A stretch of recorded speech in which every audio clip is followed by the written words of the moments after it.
क्या आपने कभी सोचा है कि दिवाली हमेशा शरद ऋतु में ही क्यों आती है, या फिर होली वसंत के मौसम में ही क्यों मनाई जाती है?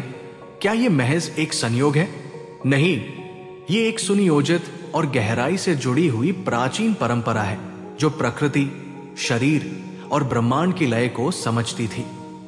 आज के इस वीडियो में हम इसी छुपे हुए रहस्य से पर्दा उठाएंगे।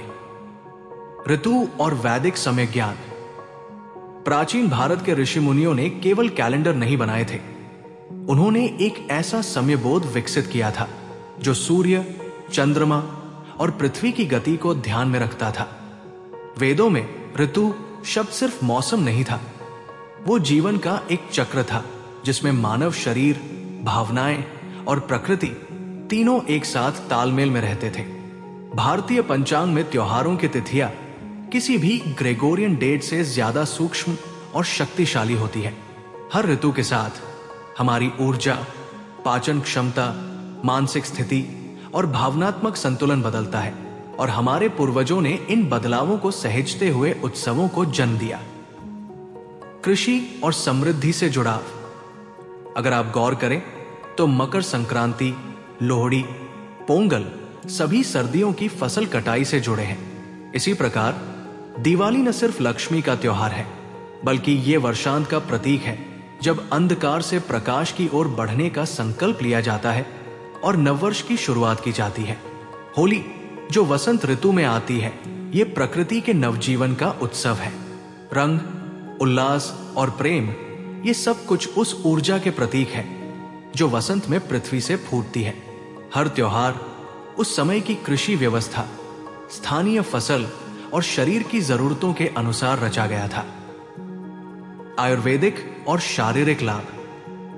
क्या आपने कभी सोचा है कि सावन में कांवड़ क्यों निकाली जाती है, या संक्रांति पर तिल और गुड़ क्यों खाया जाता है?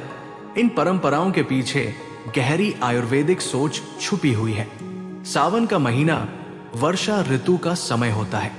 इस मौसम में पाचन शक्ति सबसे कमजोर होती है और वातावरण में रोगों के फैलने की संभावना बढ़ जाती है। कांवड़ यात्री इस समय व्रत रखते हैं, सात्विक आहार लेते हैं और पैदल यात्रा करते हैं, जिससे शरीर का डिटॉक्स होता है। सादगीपूर्ण जीवन, जल सेवन और संयम, ये सब शरीर को नई ऊर्जा देता है। सर्दी में तिल गुड़ शरीर को गर्म रखते हैं। ग्रीष्म में ठंडी चीजें जैसे ठंडाई या आम का पना हमारे शरीर के तापमान को संतुलित करते हैं। त्योहारों के विशेष आहार और नियम शरीर को नए मौसम में ढालने में मदद करते हैं। आध्यात्मिक ऊर्जा और ब्रह्मांडीय संतुलन। नवरात्रि केवल देवी की पूजा नहीं, बल्कि वो ब्रह्मांडीय ऊर्जा के उत्थान का समय है। ये पर्व विषुव, एक्विनॉक्स के समय आते हैं जब दिन और रात बराबर होते हैं। ये केवल भूगोल नहीं, बल्कि चेतना में संतुलन लाने का माध्यम है।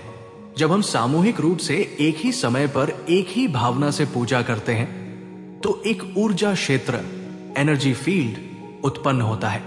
यह हमें ब्रह्मांड से जोड़ता है, चेतना को ऊर्जावान बनाता है। आज के समय में प्रासंगिकता। आज जब हमारा जीवन अनियमित हो गया है, त्योहारों का ऋतु अनुसार पालन हमें दोबारा प्रकृति की लय से जोड़ सकता है। चाहे हम किसी बड़े शहर में हो या गांव में, अगर हम इन त्योहारों को उनके मौलिक उद्देश्य और ऋतु के अनुसार मनाएं, तो न सिर्फ हमारी सेहत सुधरेगी, बल्कि जीवन में संतुलन भी लौटेगा।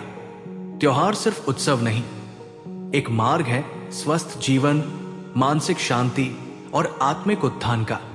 अगर आपने कभी महसूस किया हो कि त्योहार मनाने के बाद मन और तन दोनों हल्के और सकारात्मक हो जाते हैं, तो अब आप जानते हैं क्यों। आपको कौन सा भारतीय त्योहार सबसे ज्यादा पसंद है, और आपने कभी महसूस किया कि वो आपके शरीर या मन पर मौसम के अनुसार असर डालता है? नीचे कमेंट करके जरूर बताएं। आपकी राय आने वाले वीडियो का हिस्सा बन सकती है। इसके साथ ही वीडियो को लाइक, शेयर और चैनल को सब्सक्राइब करना ना भूलें। धन्यवाद।